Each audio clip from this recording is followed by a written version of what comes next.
IIT 2020 গোলকীয় শীৰ্ষ সন্মিলনত প্ৰধানমন্ত্ৰী মোদীৰ ভাষণ বিজ্ঞান আৰু প্ৰযুক্তি শিক্ষা শক্তিশালী কৰিবলৈ চৰকাৰ প্ৰতিশ্ৰুতিবদ্ধ বুলি মন্তব্য আন্দোলনৰত কৃষক প্ৰতিনিধিৰ সৈতে কেন্দ্ৰীয় চৰকাৰৰ আজি পঞ্চমলানি আলোচনা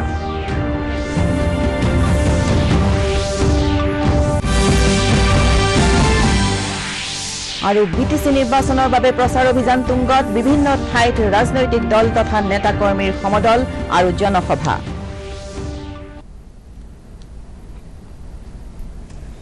নমস্কাৰ পুৱাৰ বাতৰিলৈ স্বাগতম জনাইছো এতিয়া বিতং বাতৰি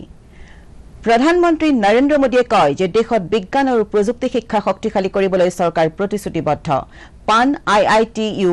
এৰ দ্বাৰা আয়োজিত IIT 2020 গোলকীয় শীৰ্ষ সন্মিলনত মূল বক্তৃতা প্ৰদান কৰি প্ৰধানমন্ত্ৰীয়ে কালি এই কথা প্ৰকাশ কৰে হেহতিয়াভাৱে ৰাষ্ট্ৰীয় আৰু গোলকীয় সমস্যাৰাজি সমাধানৰ ক্ষেত্ৰত যুৱ মানসিকতাই উল্লেখযোগ্য অৱদান যোগোৱা বুলি উল্লেখ কৰি প্ৰধানমন্ত্ৰীয়ে কয় যে এই ক্ষেত্ৰত ভাৰতে দক্ষিণ পূব এছিয়া আৰু ইউৰোপৰ বিভিন্ন দেশৰ সৈতে কাম কৰি আছে ভাৰতে বিজ্ঞান প্ৰযুক্তিৰ শিক্ষাৰ ক্ষেত্ৰত আমূল পৰিৱৰ্তন সাধনৰ বাবে কাম কৰি থকা বুলিও তেওঁ উল্লেখ কৰে তেওঁ লগতে কয় যে মহাকাশ খণ্ডত ভাৰতে ঐতিহাসিক সংস্কাৰ সাধন কৰিবলৈ সক্ষম হৈছে উল্লেখযোগ্য যে এইবাৰৰ শীৰ্ষ সন্মিলনৰ মূল বিষয় আছিল বৰ্তমানে ভৱিষ্যত সন্মিলনত গোলকীয় অৰ্থনীতি প্ৰযুক্তি উদ্ভাৱন স্বাস্থ্য পাৰিপাৰ্শ্বিক আৰু সাৰ্বজনীন শিক্ষাৰ বিষয়সমূহ সম্পৰ্কে আলোচনা কৰা হয় 2003 চনৰ পৰাই পান IITU এই সন্মিলন অনুষ্ঠিত কৰি আহিছে youngsters get an international platform to showcase their skills and learn from best practices globally.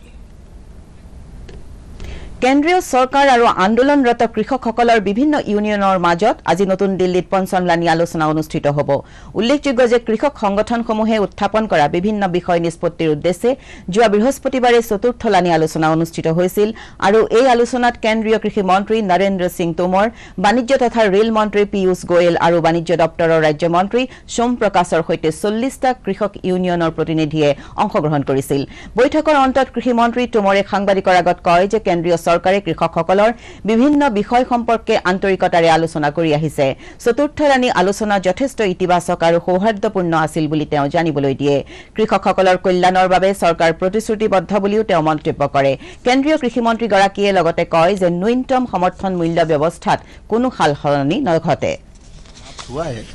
और परसों दोपहर में 2 बजे दोबारा से यूनियन के साथ सरकार की बातचीत होगी और किसी अंतिम निर्णय पर हम लोग पहुंचेंगे मुझे लगता है आज बहुत अच्छे वातावरण में चर्चा हुई है और किसानों ने बहुत ठीक से अपने विषयों को रखा है सरकार के पक्ष को किसान यूनियन ने पूरे संयम के साथ सुना है किसान नेताओं से भी किसानों से भी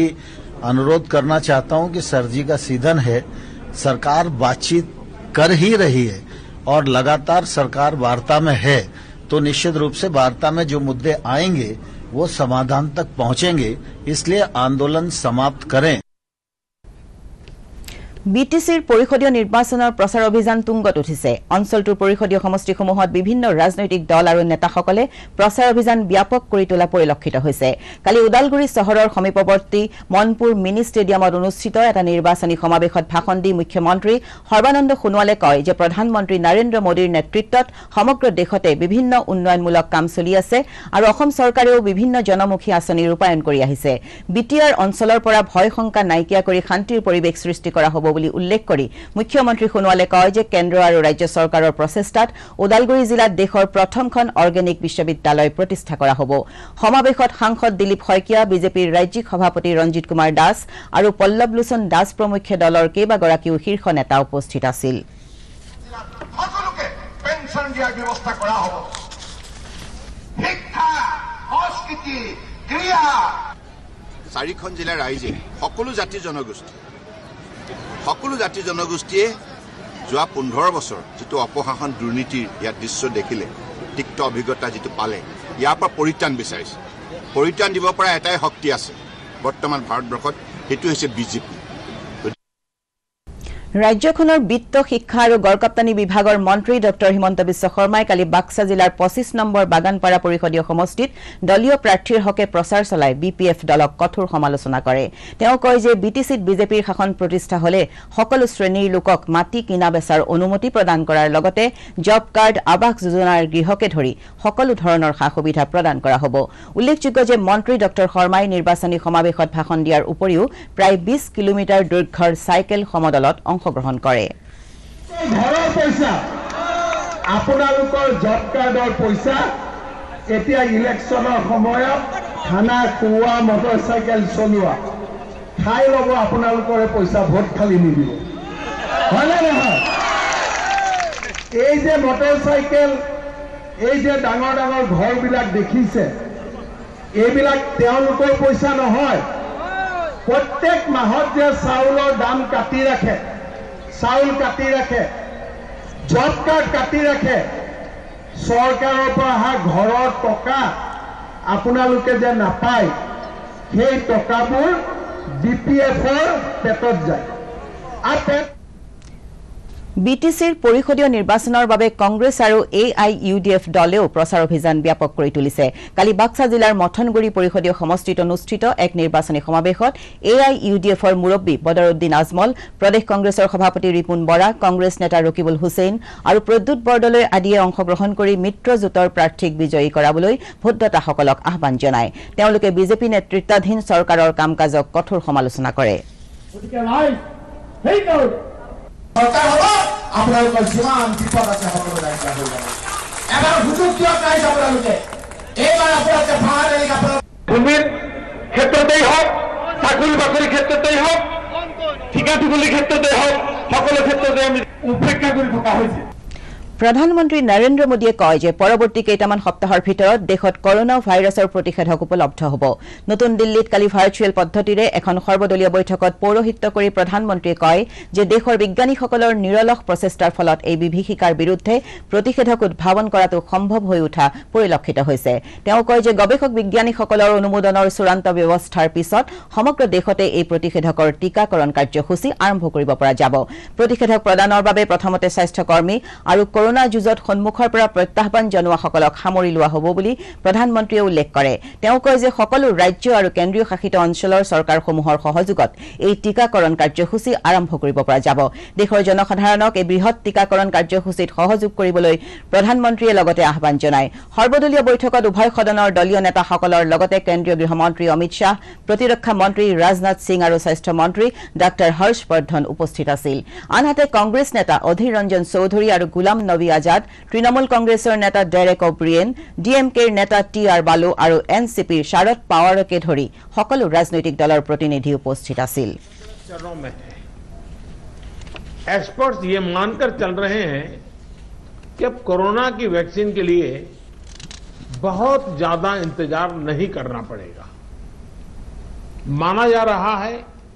कि अगले कुछ हफ्तों में कोरोना की वैक्सीन तैयार हो जाएगी। भारत ने एक विशेष सॉफ्टवेयर भी बनाया है,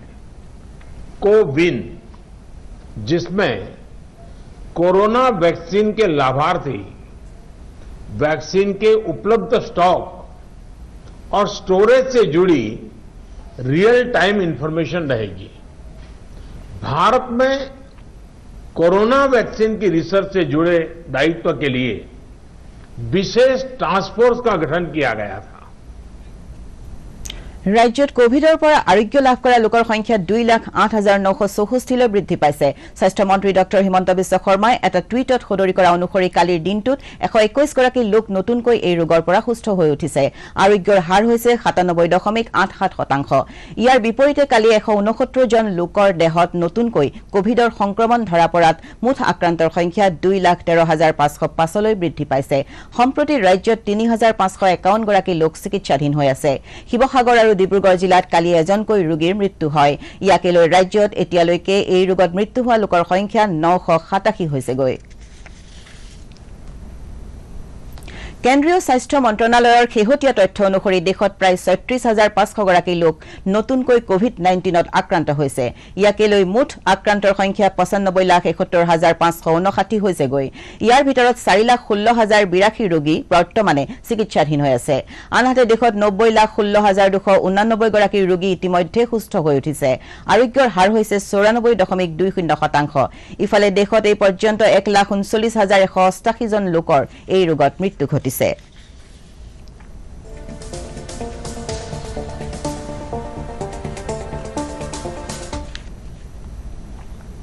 কেন্দ্ৰীয় পথ পৰিবহণ আৰু ঘাইপথ দপ্তৰৰ মন্ত্ৰী নীতিন গাডকাৰীয়ে কালি ভাৰ্চুৱেল মাধ্যমেৰে নাগালেণ্ডত ৪,১২৭ কোটি টকা ব্যয় সাপেক্ষ প্ৰায় ২৬৬ কিলোমিটাৰ দৈৰ্ঘ্যৰ ১৫টা ৰাষ্ট্ৰীয় ঘাইপথ প্ৰকল্প উদ্বোধন কৰে। প্ৰকল্পকেইটা উদ্বোধন কৰি মন্ত্ৰীগৰাকীয়ে কয় যে কেন্দ্ৰীয় চৰকাৰে উত্তৰ পূৰ্বাঞ্চলৰ ঘাইপথসমূহ উন্নীতকৰণত বিশেষ গুৰুত্ব দি আহিছে আৰু যোৱা ৬টা বছৰত নাগালেণ্ডত ৬৬৭ কিলোমিটাৰ ৰাষ্ট্ৰীয় ঘাইপথ নিৰ্মাণ কৰি উলিওৱা হৈছে। এই ঘাইপথসমূহৰ জৰিয়তে অঞ্চলটোলৈ বৃহৎ নিয়োগ আৰু স্বনিয়োজনৰ সুযোগ আগবঢ়োৱা হ'ব বুলি উল্লেখ কৰি মন্ত্ৰীগৰাকীয়ে কয় যে অঞ্চলটোৰ আৰ্থ-সামাজিক উন্নয়নত বিশেষ গুৰুত্ব দি অহা হৈছে। নতুন ঘাইপথৰ জৰিয়তে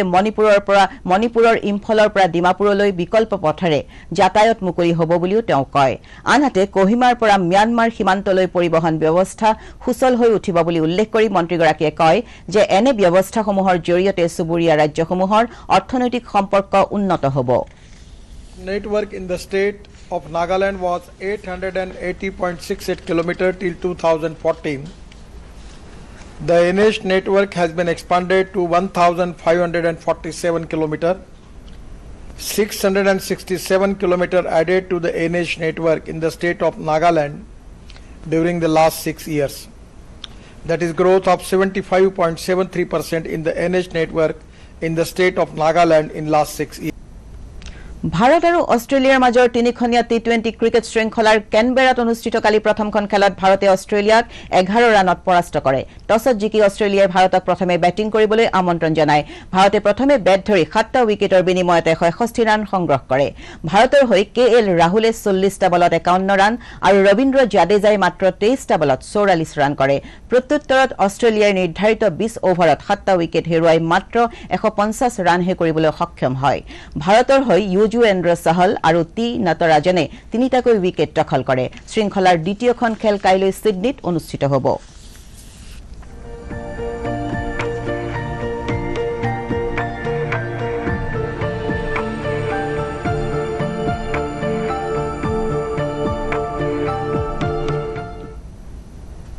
ৰিজাৰ্ভ বেংক অব ইণ্ডিয়াৰ গভৰ্ণৰ শক্তিকান্ত দাসে কয় যে বেংকৰ পুঁজি বিষয়ক নীতি কমিটিয়ে ৰেপো ৰেট 4% অপৰিৱৰ্তিত ৰাখিবলৈ সিদ্ধান্ত গ্ৰহণ কৰিছে। তেওঁ কয় যে মুদ্ৰাস্ফীতিৰ হাৰ অধিক হৈছে যদিও শীতকালীন বতৰত পচনশীল আৰু খাৰিফ শস্য পৰ্যাপ্ত পৰিমাণে উৎপাদন হোৱাৰ সম্ভাৱনাৰ পৰিপ্ৰেক্ষিতত কিছু সকাহ পোৱা যাব বুলি আশা কৰা হৈছে। 2020-21 বৰ্ষত মুঠ ঘৰুৱা উৎপাদনৰ বৃদ্ধি 7.5% সংকুচন হোৱাৰ আশংকা থকা বুলিও তেওঁ লগতে প্ৰকাশ কৰে।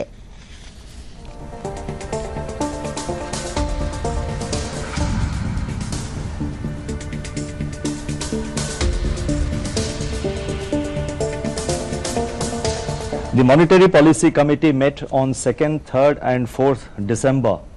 It reviewed current macroeconomic and financial developments, both domestic and global, and the evolving outlook for the Indian economy. At the end of its deliberations,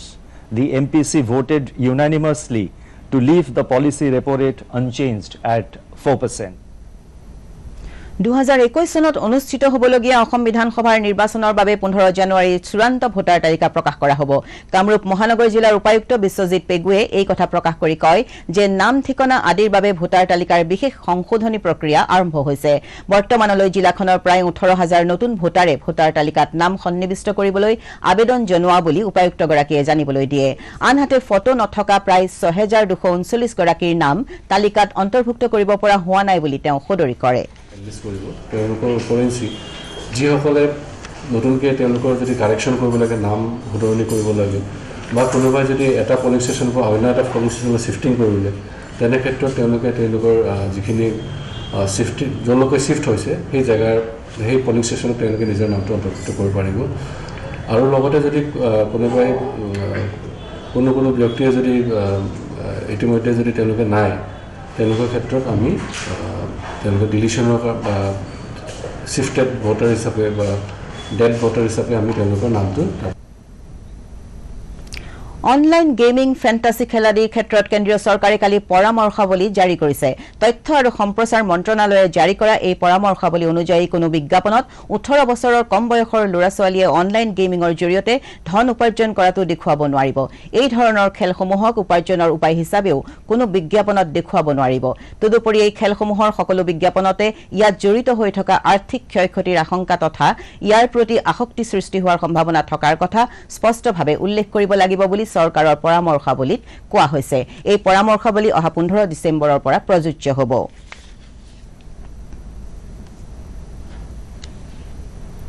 উত্তৰ পূব সীমান্ত ৰেল সুৰক্ষা বাহিনীয়ে অলপতে পশ্চিমবংগৰ মালদহ জিলাৰ এজন লোকৰ মালিকানাধীন এখন দোকানত তালাচী চলাই কেইবাটাও অবৈধ ৰেল টিকট জব্দ কৰাৰ লগতে দুজন লোকক কৰায়ত্ব কৰে আনহাতে যোৱা বৃহস্পতিবাৰে আৰপিএফৰ এটা দলে বামনহাট ৰেল গেটৰ সমীপৰ এখন দোকানত অনুসন্ধান চলাই কেইবাটাও অবৈধ টিকট জব্দ কৰে ইয়াৰ আগেয়ে যোৱা 1 ডিসেম্বৰত আৰপিএফৰ দল এটাই কাটিহাৰত এখন ৰেল গাড়ীত অনুসন্ধান চলাই বৃহৎ পৰিমাণৰ গাঞ্জা উদ্ধাৰ কৰিবলৈ সক্ষম হয় মহানগৰীৰ গাতে লাগি আছে মনোৰম সৌন্দৰ্যৰে ভৰপুৰ দীপৰ বিল এই অনন্য সুন্দৰ বিলখনৰ পানী বিভিন্ন আৱৰ্জনাই প্ৰদূষিত কৰা পৰিলক্ষিত হৈছে অৱশ্যে স্থানীয় লোকে অধিক সজাগতা আৰু তৎপৰতাৰে বিলখন সুন্দৰ কৰি ৰখাত গুৰুত্ব দি আহিছে সম্প্ৰতি শীতৰ আগমনৰ লগে লগে দেশী বিদেশী ৰং বিৰঙৰ পৰিভ্ৰমী পক্ষীয়ে বিলখনত ভিৰ কৰা পৰিলক্ষিত হৈছে আনহাতে এই অঞ্চল বনভোজকাৰীৰ কাৰণেও সুন্দৰ স্থান পৰ্যটনৰ বাবে প্ৰচুৰ সম্ভাৱনা থকা এই বিলখনত কালি স্থানীয় নৱজ্যোতি সংঘৰ উদ্যোগত এখন বনভোজ মুকলি কৰা হয় বনভোজস্থলী মুকলি কৰি অভিনেতা সম্পক শৰ্মাই বিলখন বেদখল মুক্ত কৰাৰ লগতে ইয়াৰ প্ৰদূষণ ৰোধৰ বাবে উপযুক্ত ব্যৱস্থা গ্ৰহণ কৰিবলৈ চৰকাৰৰ প্ৰতি আহ্বান জনায়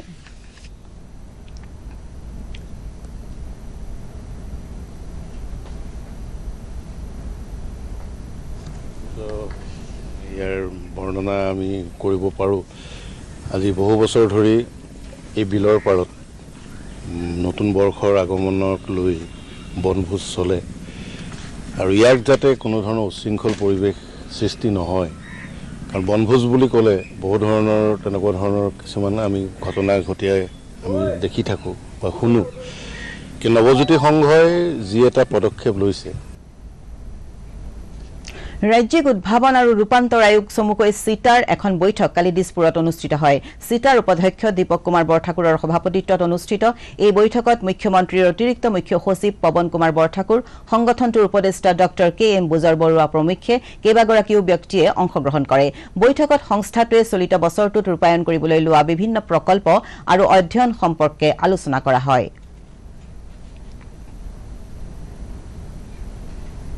গুৱাহাটী দূৰদৰ্শন কেন্দ্ৰৰ বাতৰি আৰু অন্যান্য অনুষ্ঠানসমূহ আমাৰ ইউটিউব চেনেল DD নিউজ গুৱাহাটীৰ যোগেদিও চাব পাৰিব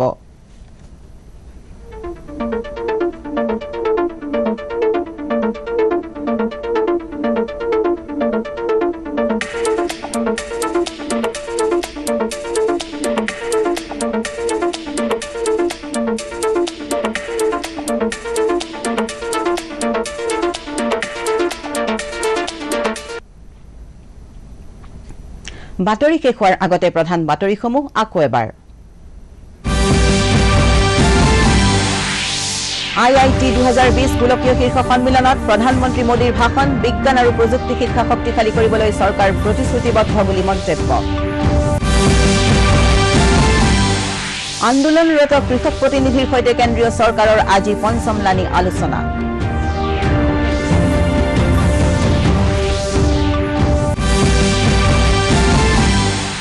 আৰু BTC নিৰ্বাচনৰ বাবে প্ৰচাৰ অভিযান তুংগত বিভিন্ন ঠাইত ৰাজনৈতিক দল তথা নেতা কৰ্মীৰ সমদল আৰু জনসভা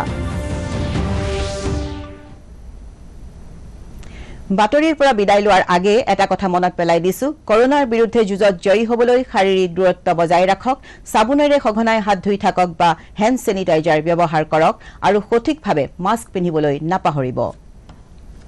মাস্ক আপ ইণ্ডিয়া পুৱাৰ বাতৰি ইমানেই পৰৱৰ্তী বাতৰি আবেলি 4 বজাত নমস্কাৰ